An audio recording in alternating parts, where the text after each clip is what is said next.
record so that we can. All right.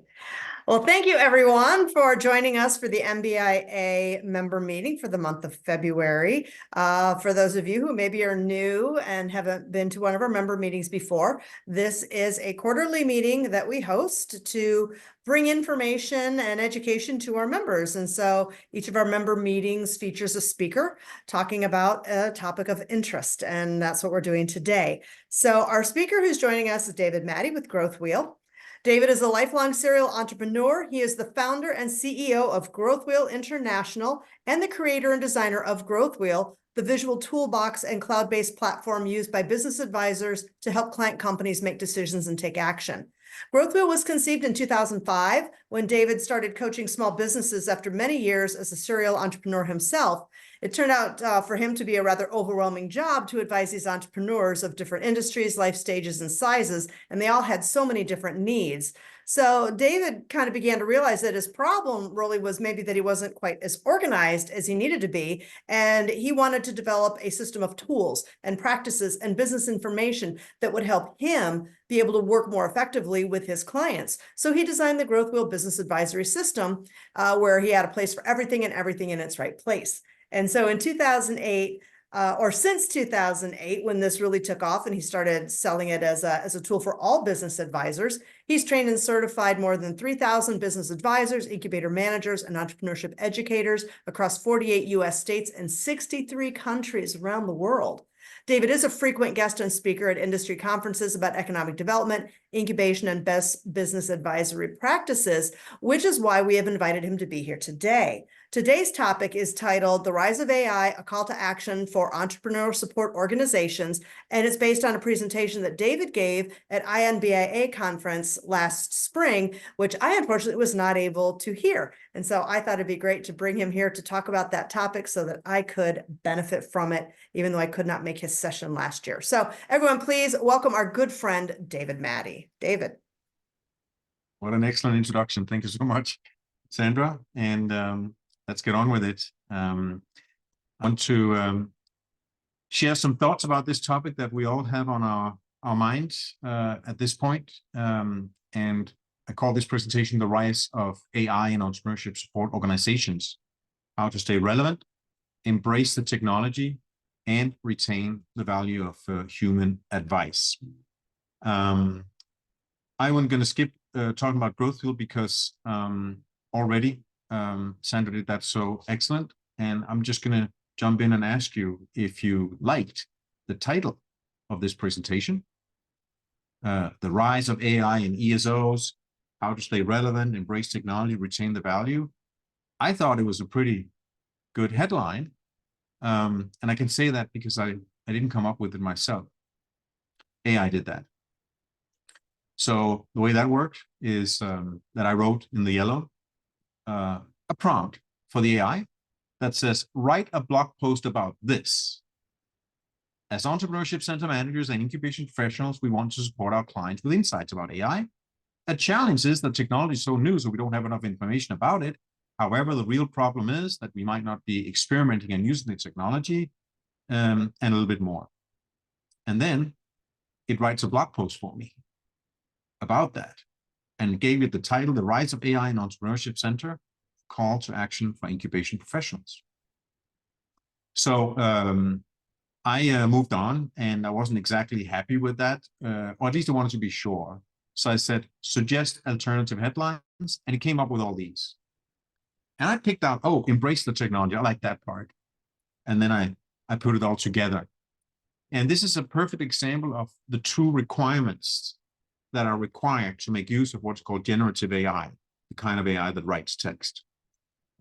So you have to have the expertise to ask the right question and the expertise to qualify the answer.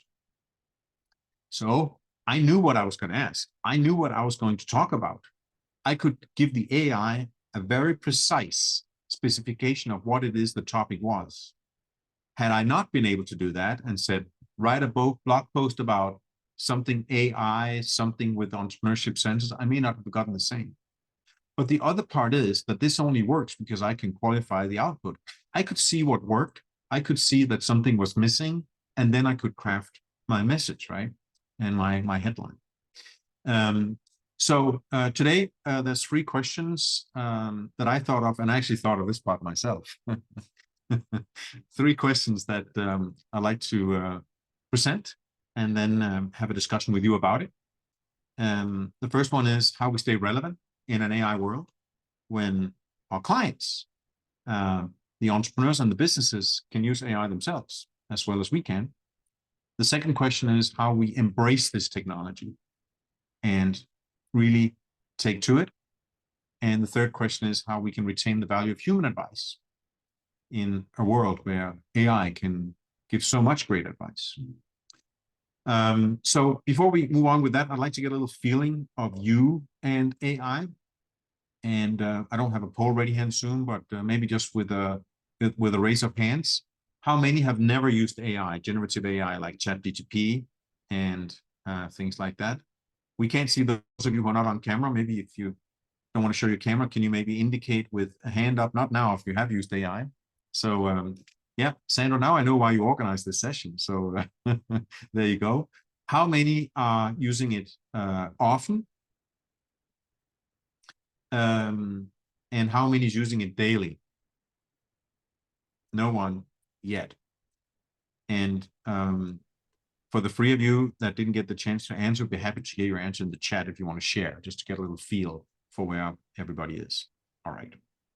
So with that, let's talk about the first question here. How do we stay relevant in an AI world? I think it's a good thing to remember that AI is not going to take your job. It's going to be the people who use AI who will. So this is what the way I think we should look at AI is that it's something that really helps us do our job better, just like it did for me in this presentation. I could have come up with a title myself, for sure, but it just made me better. It made me faster that I used AI and knew how to use it. And there's going to be a lot of business advisors and incubator managers and ESO professionals that are going to really use this to do a lot of things much better and much faster, right? That's what's going to be the value. AI is not going to do it by itself. So we may see generative AI as a technological challenge, but actually it's an educational challenge for us. That's why we need to be confident with AI so we can start using it.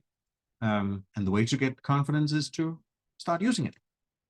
So how can we do that for ourselves, first of all, in our own work, and certainly help our clients do it? One good step is to choose the areas. What are the areas where you could possibly use it? And, you know, it can write stories and narratives, write a customer story about a customer who had a problem and they, you know, needed this product. It'll write a perfect story about that. Document drafts. It can make all kinds of documents, disclaimers and stuff. Conversational text can be used, and it can be in chatbots on support sites that works exceptionally well. But there are many other places. Technical writing, specifications, documentations. You know that you can write code. You know, our developers that makes our platform sometimes use it. And again, they don't copy the code and paste it. That's not possible. But it just helps solve a lot of problems. I mean, I personally use it for things like if I need to figure out a formula in Excel that I use a lot. How is it to make this formula that turns a date into a month and the year, stuff like that? And I just write that question and it gives me a complete outline of the formula, how it works, an example and whatnot. You can make summaries. You can just paste the text. It'll make a summary, process descriptions. How am I supposed to do this and that? Please make me a stepwise process and so on. And we made a little framework. That's what we like to do, a visual framework that we can send you after the session that shows these categories and then shows how businesses, whether they work on their business concept, they work on their HR and organization, whether they work on their customer relations or their operations, are different things they can do. So I'm not going to go through these today, but just mention a few examples. So anything from marketing and advertising, job descriptions, idea generation, safety training, even legal documents. It can be, you know, meeting minutes. Obviously, even Zoom can generate that, as you may have tried. Just generate an AI summary of everything we spoke about today. Call for papers. There's process descriptions. test protocols, and so on. So this is just a fraction, but a framework like this can open up clients' minds to test out maybe one of these 24 places to start. So that's the first message, right? We got to get going and try it out and use it for ourselves as well as using it for clients. Second question is how we embrace this technology. And it's a challenge that AI doesn't always come up with the right answers. It doesn't come up with always useful answers. But that's because the questions are not useful. It's really a case of garbage in, garbage out. So we have to be really careful how we ask the questions in the proper way. And I'll tell you a perfect example, actually, from the AI conference last time in Detroit, where one advisor said, so not an advisor for sure, one of the audience, one participant in the audience said, yeah, I mean, AI, I found that AI doesn't really work because I asked it to make me some funny jokes for a speech, and they were not really funny at all. And I said to him, well, you should have asked the AI not to make some jokes. You should have asked it to make some funny jokes, because then it would have worked. Because the AI would go around and it would figure out what jokes are classified as funny, and it would filter them out and so on. Or you could even say more funny, and it would come up with something else. So it's a little bit of a joke in itself, but the truth is that we have to work on asking the right questions. And as I'm going to show you later, even provide data for the AI to work on. The richer the question and the prompt, the better the output we get, whether it's adding a word like funny to jokes, or whether it's adding specific details for any request that we make. I'm sure by now you have all heard of the term prompt engineering, right? That's what it is. One interesting thing I think about that is that it's kind of the same without AI. Imagine a client comes into you and says, tell me how to grow my business. That is a hard question to answer, isn't it? Because it's not a rich question. And neither AI or you can answer that. But if someone says, help me how to grow my business internationally through a network of business partners that are value adding, oh, now you can give a much better answer, and so can AI. So it's really no different, right? We have to be specific when we ask questions to get the better answers. And that's why, I'm going to show you a little bit about how to make prompt engineering when using a GTP. Exactly, that's the term we use for that, right? Prompt engineering. I'm going to show example from ChatGTP. There are other applications. If you hear terms like ChatGTP 3 or 4, there are different versions. 4 is the latest. The 3 is fast. I use 3. 3.5, I think it is fast enough, and the 4 is a little bit slower, and I find I'm good enough with the 3.5. And let me just show you an example of a prompt that is not very good, but good enough. Make a job description for a key account manager. You plug that in, and yeah, you get a nice job description, right? And it writes job title, key account manager. Job summary, we are looking for a skilled account manager to maintain and develop long-term relationship with our most important clients. Key responsibilities, develop relationships, meet clients regularly, develop account strategies, collaborate cross-functional teams, so. Qualifications required, bachelor degrees, 5 years of experience, etc., etc. That's a pretty nice job for a prompt that says, make job description for key account manager. And of course, the way that it can do this is because this is average. And that's how AI works. As you know by now, it simply generates the most likely text. After someone writes job description and key account manager, and after they had read everything on the internet, this is what is the most likely. And that's why when you read a job description like this, it's kind of like, huh, yeah, that's what I would have done as well, except it would have taken me an hour to write this down. Here it is right in front of us. But still, it's not a very good prompt. So let me show you another one. Make a job description for a key account manager in a SaaS company. Specify 10 key responsibilities in a table with a description for each responsibility. Make a table of reporting requirements monthly, quarterly, and annually. Make a separate table with goals where the first column is the quarter, the second column is the goal, and the third column is the metric. That's a specific prompt, right? And of course, I can only write a prompt like that because I know what it means to hire a key account manager. And that's where the expert level comes in, that when you add your expertise to the prompt and you know what you're looking for, you're going to get something like this, right? Now the responsibilities are listed. There's only 10. I can edit them, of course. I probably need to edit them. It has the time frame of reports, what quarterly, monthly, and annual reports should this salesperson produce. It defined goals, quarter 1, quarter 2, and so forth. And because I said to it, this is a SaaS company, one of the metrics is renewal rate. And if you look through this, you'll see there are more details because I wrote the prompt specifically by just mentioning the industry. I could also have added other things than that and made an even more sophisticated prompt.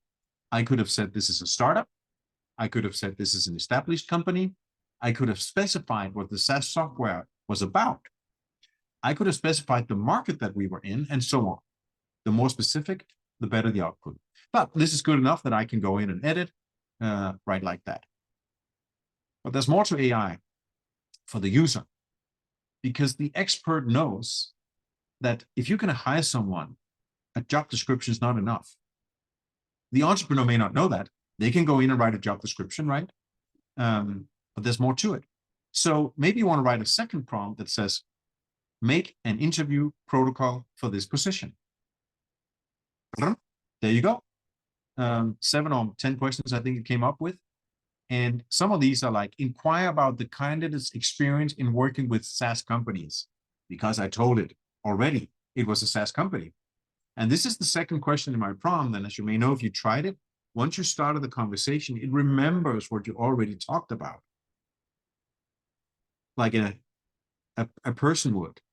So I don't have to tell it again, this is for a SaaS company and so on. It knows already, and it builds on what we already have. But of course, an interview protocol is not enough. The expert knows that there's more to be produced. So what about a training plan? Make a table with a training plan divided over 3 weeks, including a column for the person responsible. Now, the AI is smart enough that it doesn't fill that out. It had no clue who should be responsible, but I can print this and I can put in the initials if I want to in my Word document. So look at this training plan. Week 1, introduce to company and our products. Overview of key account management role, familiarization with the CRM, and so on. Week 2, this, week 3, that, right? I could have come up with all this if I had put my mind to it, but I may have forgotten some of these things. And I wouldn't have done it that fast. It would have taken me half an hour or an hour. But there's more. How about a welcome letter? Write a welcome letter for the new employee on their first day. Dear new employee, we are thrilled to welcome you to company name. Now, had I given the name of the employee and the company name, yeah, it would have been there, you know. And had I added details about who the person was, they would have put that in, the AI would have put that into the letter, right? Maybe you said this person, you know, for our company named that, the person is coming from this university or has a background there and there. The letter would have said something like, we're so happy that after having graduated from this university, you're coming to work for us, or whatever it would have come up with, right? But it has, again, a standard letter. There's nothing surprising about this because it's an average of everything that was ever written in a welcome letter, right? But there's more. How about an employee agreement? So write employee contract was the prompt. And here you go. Employee agreement.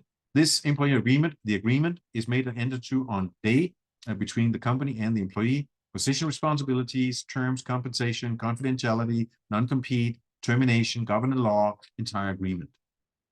Now, you could also get this on LegalZoom. You could get it on Rocket Lawyer. We certainly don't recommend people doing contract without consulting a lawyer, but startups do it. And this is better than nothing. And the alternative sometimes for startup is no contracts. And, you know, it's not that bad. No harm is done by putting these things in. Maybe they're missing things, but then you can just write another prompt. What is missing in this employee agreement? And it will tell you. You can add this, that, and the other. You can ask the AI, are there any risks in this employment agreement? You can say, what are the items I want to discuss with the lawyer? You can say, are there any terms in my state that I should put in the contract? And on, right? And after you ask these questions, you can say, please integrate the above and write a new contract. And you will have a better version of it. But there's more. How about make a budget of the initial cost and the monthly cost of the new key account manager? Recruiting and hiring cost, 5,000, onboarding and training, office equipment, and a monthly, technology and software, transportation, communication, cell phone, travel, and so on. And I can quickly go in and adjust these numbers. So it is a challenge, of course, that the answers cannot be trusted completely. The real problem is we should not expect them to be trusted. We should expect that this is just a draft, like written by a junior, an intern, something from LegalZoom or whatever, right? So if we don't expect AI to give us the correct answers, the trusted answers, then we're fine, because we know that this is just a stepping stone to what we are looking for. And that's why it's our job to qualify the output from the AI. And that is the relevance of the business advisor, because clients can't do that. They can't tell if a draft contract have enough, maybe. They don't know that we need both a training plan, an interview protocol, and a budget for hiring someone, and so on. So that's where we stay relevant. Last question is how to retain the value of human advice. And it seems, at first, this will make business advisors less important than before. But I'll argue that the business advisor is more important than before. Because think about this, already, everything I just showed you for a job description, that knowledge is already available. You could just Google job description. You can Google training plan. You can look at YouTube. There's going to be 1,000 videos about how to hire somebody. And there are books. So the information is already out there. What is new is that you can get it so fast and customized and more brief, I think, just faster than searching on Google. You only get one answer. Well, you can ask for more. On Google, you get like all these different links, and you have to now read through all that. And many times you find that this just give it to us, faster and better. So that's the difference. It's not really coming up with something brand new at all. It's making faster access to knowledge that is already out there. Remember, AI has just like crawled the internet and found all this. It's already out there. It's doing the search for us, compiling it in a faster way. So that's why, when the information is already there and it's a matter of getting it faster, we need to focus on what roles create value for the client, other than the role of collecting information and recommending books and YouTube videos and so on. And I'm going to suggest here that there's a number of roles of the business advisor that the AI cannot do. First one is to facilitate the process. You can tell someone, why don't you use AI to make a job description and so on? And they go, yeah, I'll look at it. And then they don't. So there needs to be someone who's facilitating the process, to the extent that you sit with them and say, try to ask the AI. Okay, now ask this question, like I just did. What about the training plan? What about the budget, right? Oh, that's right, I should have thought about that. And now you facilitate even the client using the AI and taking it on from that, So now you got that new employee. What's next? Who's the next person you're going to hire? Now you got a key account manager shortly. So it's more than just getting facts and templates and stuff. Another thing is to challenge the assumptions.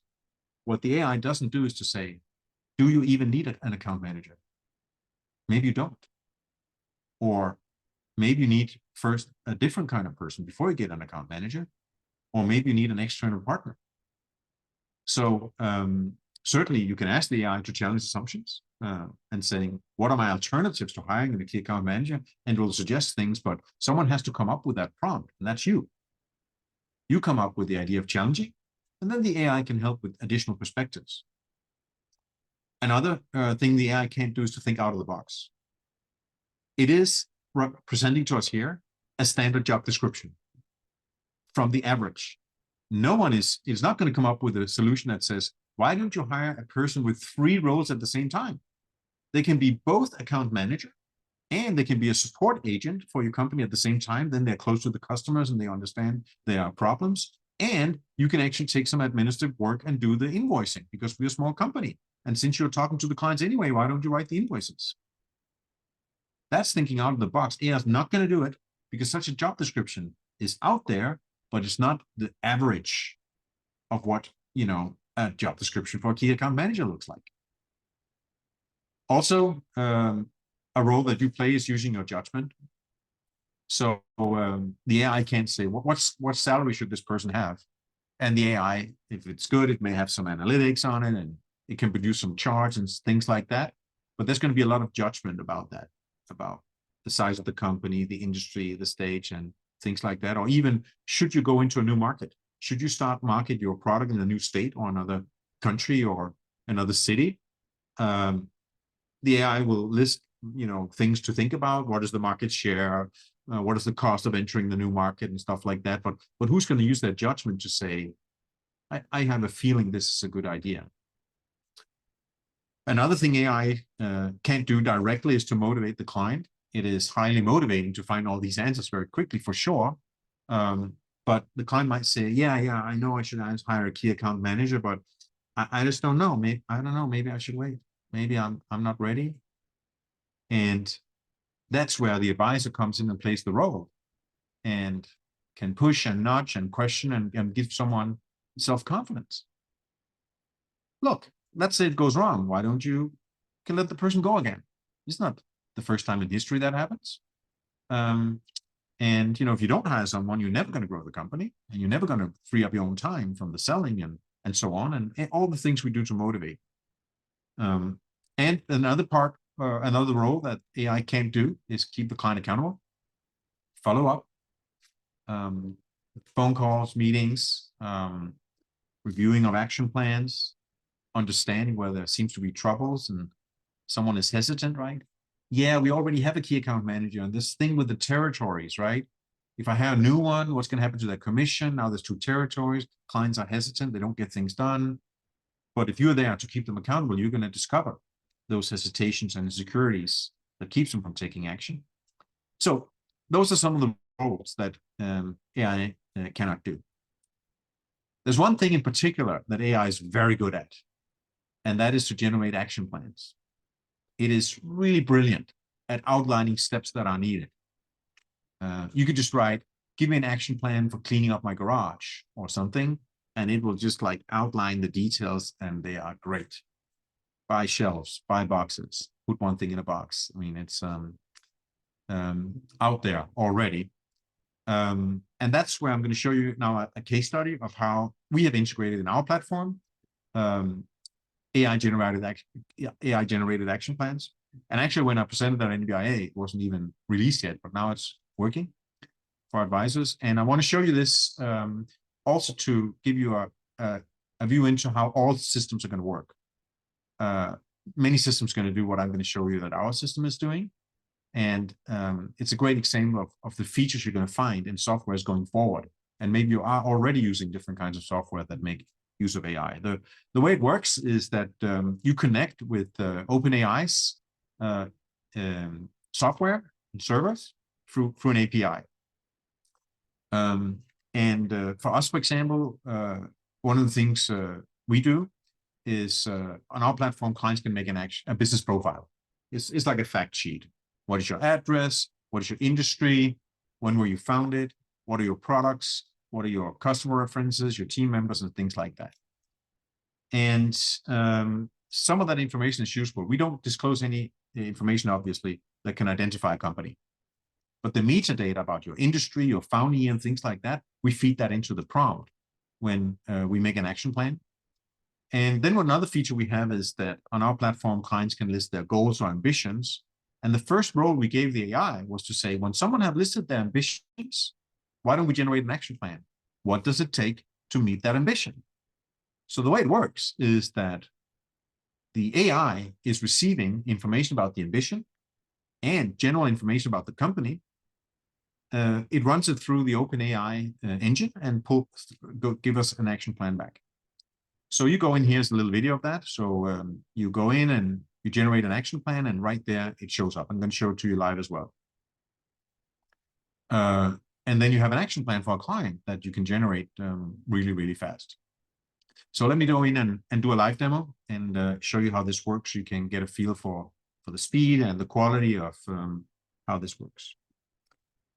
I'm going to share a picture here on our platform, and I can go into a client. The client can go in themselves as well. And I think I have a company here. This is a SaaS company, and I can make a growth plan, and I can go in and make an ambition here. And I'm just going to make a new ambition. And we call it an ambition. It can be a milestone, a target, objective, or a goal, or even a dream, whatever you want to call it. It doesn't matter too much. For some, hiring a key account manager is just a milestone. For other, it's a dream. But I'm just going to call it an ambition and say here, hire new sales assistant. And I can help the AI by saying, well, this has to do with organization, and I have some categories. I can say this has to do with employee hire. I can say when. So maybe I want to do this by second quarter, maybe May. I can put a responsible and a status. I don't need to do that. The measurement method. How do I know this person is hired? This is smart goals. So the way that we know that is maybe that there's a signed employee contract. And a specific description could be, sales assistant for servicing existing and new clients, or something like that. Now I could go in now and make an action plan, right? Step by step, but it's faster to just ask the AI. So I click generate action plan, and now it's going to take just a few seconds. We asked it to only come up with 7 items, no more. So here you are. Create a job description for a sales assistant, advertise the position, review resumes, and conduct interviews, conduct final interviews, negotiate salary, prepare employee contract, have the candidate sign the employee contract. No wonder every one of us could have come up with this list very, very fast, but not this fast. And even if we could, we wouldn't have time to write it down, let alone put it on a 90-day timeline for the client. So again, it's not that AI is coming up with something original. It is just doing our work much, much faster. And if I'm not happy with some of these, I can delete them. I'm actually very happy with these, but I can say maybe something is missing. I'm just going to click one more time. And now it's going to give me another 7 suggestions, and I can look and see if that brings up something. So let's see, conduct market research. No, I'm going to delete that one. We don't need that. Create a recruitment strategy. No, I'm a startup. I don't need that. Develop a training program. Here we are, right? You could have done that in the first round, but I asked for only 7. So now it comes up. Implement performance evaluation. Yeah, I want to do that for a salesperson. Ongoing mentorship. That's a great idea too. Establish sales targets. Of course, I should do that. And then monitor and analyze the sales assistant performance and create feedback. Yeah, that's going to come up here in the end. I can quickly change the timing if I want. I can sort so it comes up in the right sequence and things like that. And I could go on. I can generate another 7 if I wanted to, but my plate is full and I'm done. So I'm just going to download this one here and say to the client, thank you so much for coming to our incubator. You shared with us your ambitions, and maybe this was 3 ambitions, not 1. And therefore, I generated you an action plan for hiring that new employee. That's the kind of service we offer. We hope that you will stay with our program and create some impact numbers. So that's the kind of magic that it does. On our platform, we have this feature only available for advisors. So the advisors can do the magic, but it's an option to give it to the clients. So if you want clients to self-serve, they can have it. I think there's a quality of assessing it and assisting the clients with that. And because these action plans are generated It's just allows you more time to qualify and make these high quality plans. And I do think it makes a difference to break things into the details. You know, when you tell a client, oh, we agreed in the meeting that you should hire a new sales assistant. Client go home and they don't know where to start, or they don't think about it. They're not focused. It's like, and then there's an email anyway.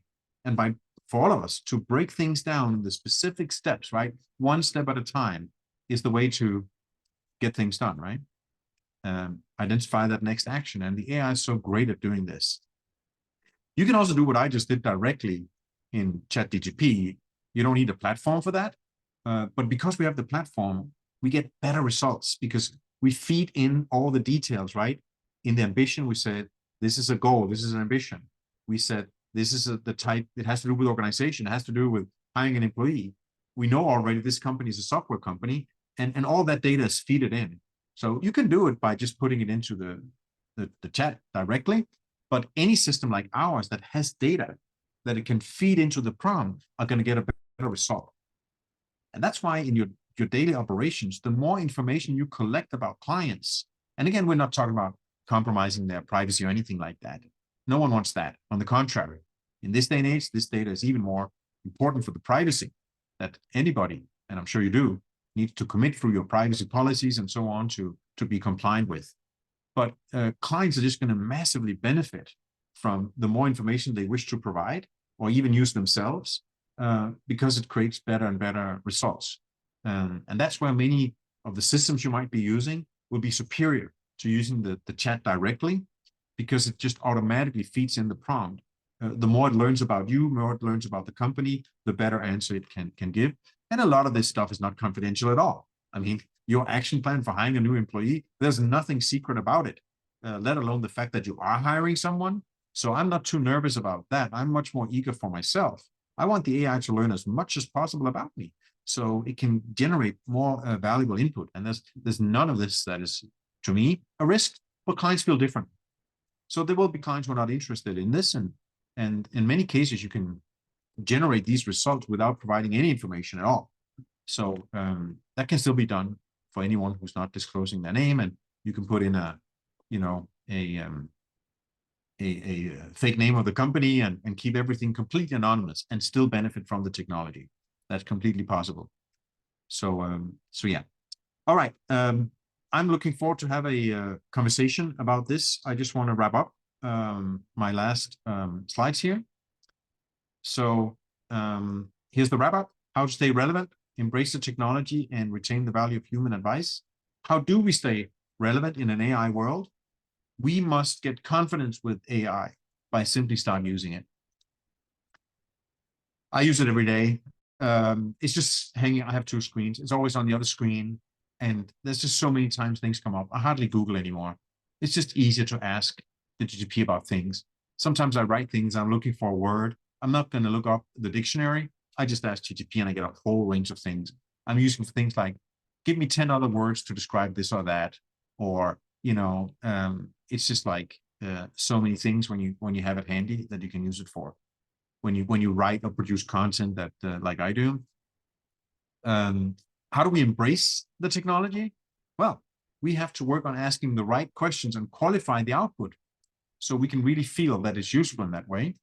And how do we retain the value of human advice? We need to create on the roles that create value for clients that AI doesn't. Because the AI is going to be there alongside us and it's going to be alongside the client, but there are so many other things where we can generate value for our clients. So that's my presentation for you today. So let's have a conversation about some of these things. I am curious to see how you might be inspired or how you can add to some of the things I said from your personal experience, or maybe questions that you have on your mind that you'd like to bring up today. Cool, thank you. That was really interesting. So the AI piece is available now for advisors in GrowthWheel? Yeah, we we have a link to sign up for it, and you'll get access. Okay, because I'm like, I haven't seen that yet. I gotta figure out how to do that. That Yeah, looks really cool. I'll put you on right after this, but Cool. there is yeah, we send out emails about it, but emails get lost. It's marketing emails, they get filtered out. Yeah. So yeah, all GrowthWheel users have had the chance to get access. We have a wait list for it, but it's very short, and people are getting a turnaround very quickly. So Cool. you get access instantly. Very neat. Okay, I like that idea. Someone that like you is using GrowthWheel. I mean, all you have to ask your clients is, "What's your top 3 ambitions?" Yeah, I really like that idea. I would imagine though, even that, they have to be a little bit, like you said, garbage in, garbage out. If they just do some generic ambition, Yeah. I want to be a great company. Well, that doesn't mean much. They probably have to qualify that a little bit. Like, what do you mean by a great company? Like, what does that mean, right? Yeah. Okay. And again, that's where it is similar to what you do without AI. You can only help someone if it's specific, and that's where your role comes in. So when you say grow the company, what do you mean? Is it volume? Is it number of employees? Is it number of markets? Is it number of products? Is it is it the profit? What is it you really want? And if you as an advisor have had that conversation, now you have a very specific ambition. Yeah. That is a SMART goal, right? It's defined specifically, measurable, attainable, has a timeline, all that. Now, both you and the AI can come up with something useful. Yeah, I think that's a really good idea. Make them smart, like really push the client, strategic, measurable, achievable timeline. Yeah, I like that. Cool. Other folks? Nobody else has questions? Okay, Carmen. Leanna said in No, the I was just looking at the chat to see if we had a question. Thanks, Tamara. Looks like she jumped off. So. Yeah, Tamara had to jump off. One thing that crossed my mind too as I was listening to you and thinking about it. Okay, now I'm inspired to go play with Chat GPT. I'm gonna like make myself go do that this week. Learn a little bit. I just haven't really seen the purpose, but as you mentioned, like it can take the place of Google, and I Google all the time. So yeah, maybe I should give it a shot. But it occurred to me that I oftentimes get clients asking me, do you have a sample of that? Do you have an example that I could look at? And I can't, of course, give them anything that's been prepared for another client. So this seems like perhaps a very easy way to say, hey, AI, can you generate a sample for me that I can share with a client? Does anybody else on the call? Has anybody else used it for that? Creating samples? What sample are you talking about, Sandra? Of any kind of a sample, like say, hey, AI, make me a sample of this. Give me an example of this or whatever. I've used it. I'm not sure. Oh, go ahead, Cheryl. I've used it for like job descriptions and getting it more. So I not only use it here for me at work in an incubator, but my husband has his own business. And so I've got him to use it more for different things. I like the goals one. So this was extremely valuable. I loved hearing other ways to use it. So yeah, I can't wait to take it home and make sure he's using it. But yeah, this is really good. Let's try right now. Sandra, what would be an example of a sample you would like? Oh, sometimes people have just asked me, like, do you have a sample business plan for a business similar to mine? So, do you have a sample business plan for a life science startup company developing a new therapeutic drug? I suppose it could spit something out like that. Because sometimes clients are just like, they don't even though you give them the structure and the outline, I don't know. Sometimes they struggle and they want to see examples. They want to read examples. Here's the business plan: life science therapeutic drug. Look at that. Yeah. Executive summary, key highlights, business description, market analysis, wow, development, marketing, sales strategy, management and team, intellectual property, risk analysis, exit strategy. And then you go like, please expand on exit strategy and emphasize, going public. Now it takes that paragraph and goes like here: IPO overview, why consider an IPO, IPO preparation, post-IPO operation, continued growth innovation, flexibility for alternatives, blah, blah, blah, blah, blah. Yeah, interesting. Okay. We've also used it for like policies. Prompt, sorry? We've also used it, policies, procedures, Yeah, handbooks. yeah. Handbooks, yeah. Yeah, right. So make an employee handbook for a life science company and emphasize this or that. And you know, you can just like at any point you can just say rewrite, and I can even like make exec summary. So then there's the executive summary. Look at that. Yeah. Yeah, Interesting. I know our team has used it for so we're playing around with you know, note taking, like minute keeping, and then summarizing those notes of meetings. That's been, you know, that's been super helpful on our team side. But yeah, looking for samples, it really gives you a starting point Yeah. of something. Again, you'd have to, you know, validate and verify what you're going to get out, garbage in, garbage out, but it definitely gives us a starting point. And we've been able to create some really good, you know, kind of questionnaires and other things that Yeah. way. Mm-hmm. Again, I think this speaks to also the human creativity that is needed here, because even the question like, what can I use it for? Which, by the way, Sandra, you can ask GTP about that. Just write something along the lines. Let's do that. So I'm just going to give a fresh. I'm going to take a fresh screen here because otherwise it remembers what you talked about, and it will, Yeah. will include that this life science company stuff, right? Yeah. So how can I?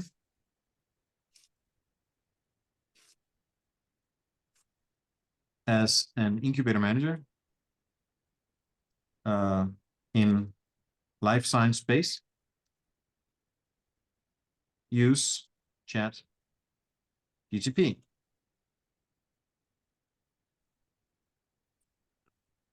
As an incubator manager in life science space, you can use idea validation, business planning, market research, pitch deck Wow. creation, content generation, regulatory guidance, intellectual property, Goodness. customer support, networking, educational workshop, mentorship, problem solving, right? You know, Neat. so there you have it. And this is exactly why when anything comes up in a conversation, you can just go like, yeah, what is the average advice from the internet about that? Because that's what you're getting, right? Mm-hmm. Nothing new here. This is exactly what has already been said or written by someone. In fact, by yourself, maybe, if it had actually Google up something you ever wrote. All right. Cool. Oh. Anybody else have questions? I'm the only one asking. I think another thing that seemed interesting to me on this, as you were talking, you know, I think you make a really valuable point, of course. You know, everyone's worried about Chat GPT. They're going to take my job. They're not going to need me. What's my job going to be? If it can just spit something out, why do they need an advisor? And I think all those points you made were really important.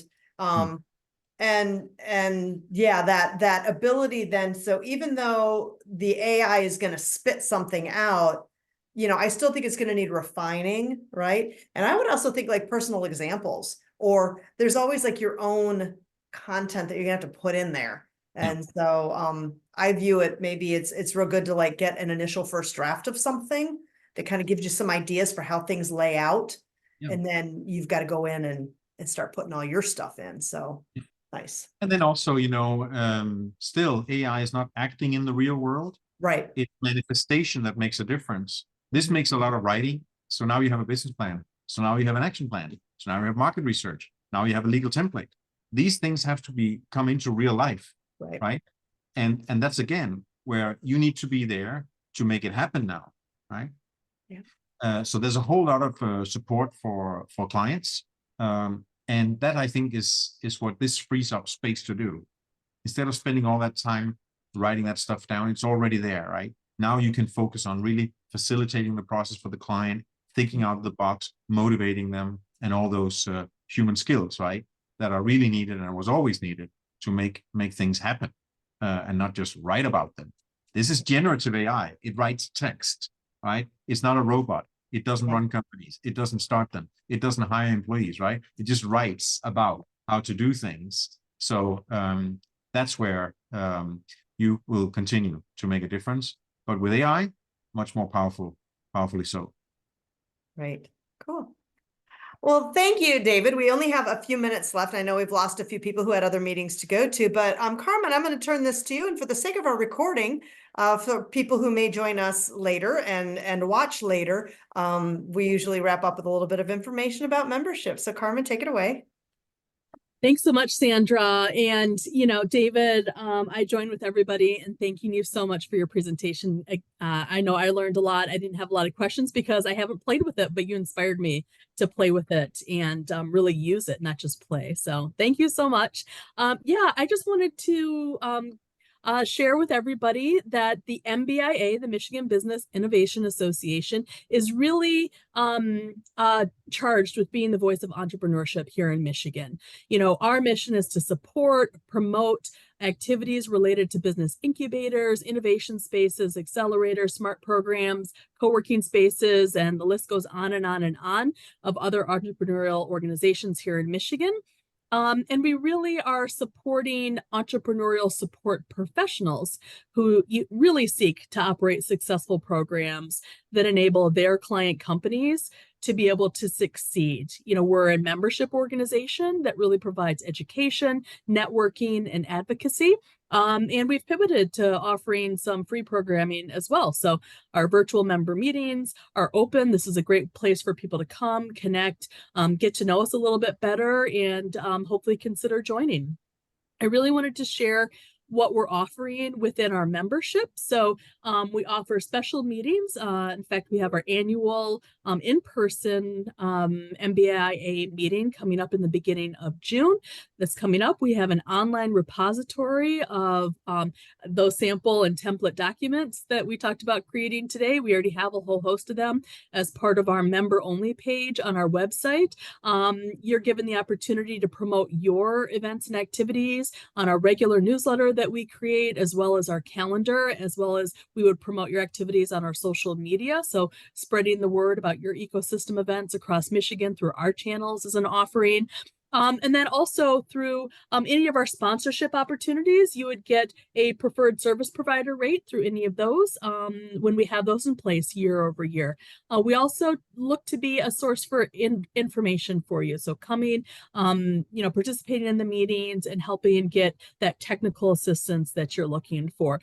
We have different membership levels, associate member, organizational member. We have membership levels for consultants and vendors and partners. And then we have a premier organizational member. So you can find all of that on our website. Feel free to reach out to me. I'm Carmen, the vice president of the board. I'm happy to walk that through with you a little bit further if you're interested. And with that, I think I will stop there. And if anybody's interested, please feel free to reach out to me. I can help answer your questions as well as connect you with our other board members who are all across Michigan and can help provide answers to your questions and ecosystem information. So thanks so much, everybody. I will call this meeting done for today. It was a pleasure seeing everybody online here today, and I hope that everybody has a good rest of your day. Thank you so much. Thank you.